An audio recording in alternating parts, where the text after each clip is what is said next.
This week in the Frame Shop, we created this massive Dallas skyline.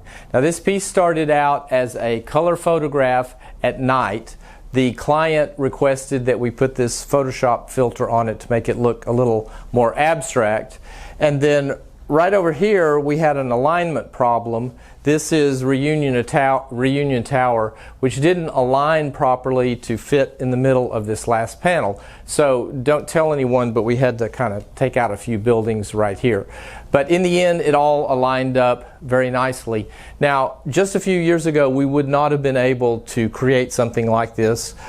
Special shout out to Crescent Mat Board Company and Monarch Molding here in Dallas.